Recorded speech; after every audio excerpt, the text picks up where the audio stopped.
Hello and welcome to DNA editors table.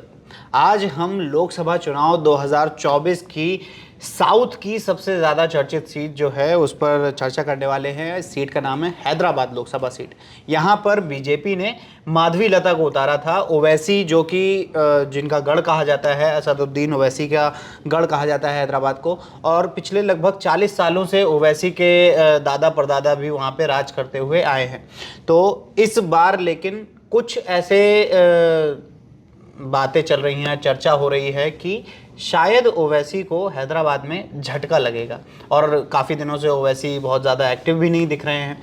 तो आज हम इसी टॉपिक पर चर्चा करेंगे और हमारे साथ इस टॉपिक पर चर्चा करने के लिए मौजूद हैं डीएनए के एडिटर तनवीर आजम जी। तो क्या तनवीर जी, आपको भी ये लगता है कि इस बार ओवैसी झटका खाने वाले हैं? देखिए, ये मतलब एक चर्चा है जो चल रही है क्योंकि हैदराबाद में चुनाव हो चुके हैं जी। और इसमें कोई दो राय नहीं है कि बीजेपी ने इस बार बहुत अच्छी टक्कर दी है। हैदराबाद नहीं तो पिछले 3-4 चुनाव में जब से ओवैसी जीत रहे हैं, उनके पहले उनके फादर भी वहाँ से एमपी रहे जी। तो हैदराबाद में कभी किसी टक्कर की या किसी अपोजिशन के किसी लीडर की इतनी चर्चा हुई नहीं। इस बार बीजेपी का क्रेडिट है कि उन्होंने माधवी लता को चुना। माधवी लता वहाँ पे एक अच्छी खासी पॉपुलर फेस है। वो एक हॉस्पिटल के मैनेजमेंट में भी हैं और ट्रिपल तलाक और ये जो मतलब वुमेन एम्पावरमेंट जैसे विषयों पे उन्होंने काफ़ी काम किया है। और माधवी लता को उतार कर बीजेपी ने निश्चित तौर पे मतलब हैदराबाद में ओवैसी के लिए कड़ी टक्कर तो रखी जी। अब हैदराबाद की अगर हम बात करें तो उसकी जो डेमोग्राफी है, जो पॉपुलेशन का जो डिस्ट्रीब्यूशन है, वो ओवैसी के हक में जाता है। वो एमआईएम के प्रमुख हैं और वहाँ पे तकरीबन 60% के करीब समझ लीजिए आप मुसलमान आबादी है। तो और मुसलमान एआईएम के अच्छे मजबूत वोट बैंक हैं। ओवैसी की उन पे पकड़ बहुत अच्छी है।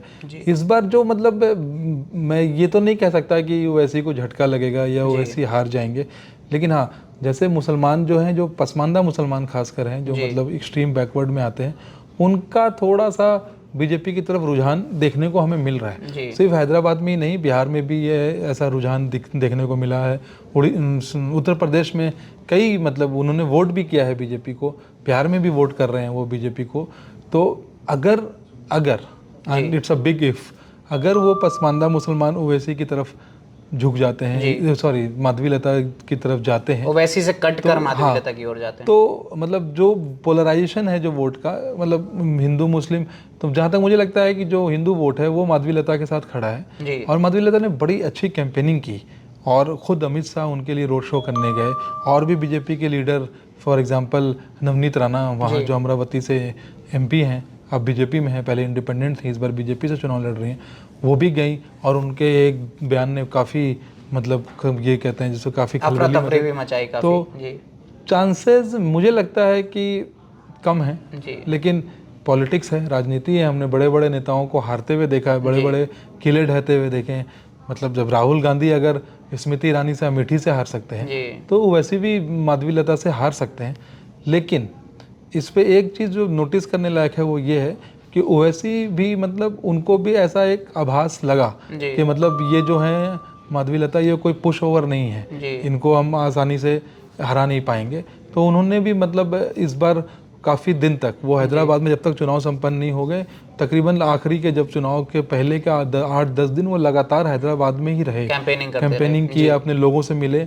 इनफैक्ट ओवैसी मतलब मुसलमान में तो जो उनकी पकड़ है ही, वो हिंदुओं से भी मिले और कई ऐसे वीडियो उनके वायरल हुए जहाँ वो हिंदू समुदाय के लोगों से मिले, गले में भगवा का मतलब गमछा डाले दिखे। हालांकि बाद में ये पता चला कि ये वीडियो ऐसा कुछ नहीं है, किसी मंदिर में नहीं गए थे वो। जब नेता लोग निकलते हैं अपनी कैंपेनिंग में तो लोग उनको कुछ कुछ देते हैं, तो उन्होंने इनकार नहीं किया। तो मतलब वो इस मतलब एक तरह से अपने आप को एक वो ये साबित करने में रहे कि मैं सिर्फ मुसलमानों का लीडर नहीं हूँ, हैदराबाद की तमाम जो आवाम है वो मेरे साथ है। तो अब वो हिंदुओं का कितना वोट पा पाएंगे ये तो जब रिजल्ट आएंगे वो हम लोग फिर एनालिसिस करने बैठेंगे। बट हाँ, मेरे पॉइंट ऑफ व्यू से माधवी लता ने बहुत अच्छी फाइट दी है और वो एक मतलब तेलंगाना में बीजेपी के लिए एक अच्छी लीडर बन के उभरेंगी। चुनाव हारना जीतना ये तो लगा रहता है, चुनाव तो अटल बिहारी वाजपेयी भी हारे, चुनाव इंदिरा गांधी भी हारी थी, बहुत सारे ऐसे लीडर हैं जो बाद में बहुत कद्दावर लीडर बने। तो इसमें कोई वो नहीं है, ये एक चुनाव से कोई लीडर अच्छा या बुरा नहीं हो जाता। माधवीलता के आगे मेरे ख्याल हिसाब से माधवीलता का एक ब्राइट फ्यूचर है और बीजेपी उनमें ज़रूर इन्वेस्ट करेगी, क्योंकि तेलंगाना में बीजेपी को अपने पैर पसारने हैं जी। और बीआरएस अब एक डिक्लाइनिंग फोर्स है। और इस बार भी मुझे पक्का यकीन है, मैं इस बात को दावे के साथ कह सकता हूँ कि पिछले बार बीजेपी ने वहाँ केवल 4 सीटें जीती थी 17 में, इस बार बीजेपी की सीटें 100% वहाँ बढ़ेंगी। 100% बढ़ेंगी। तो जैसा कि हमने जाना कि हैदराबाद में ओवैसी वर्सेस माधवीलता जो फाइट थी वो किसके पाले में जाती हुई दिख रही है, आपको क्या लगता है? आप हमें कमेंट सेक्शन में ज़रूर बताएं और जुड़े रहें डीएनए के साथ।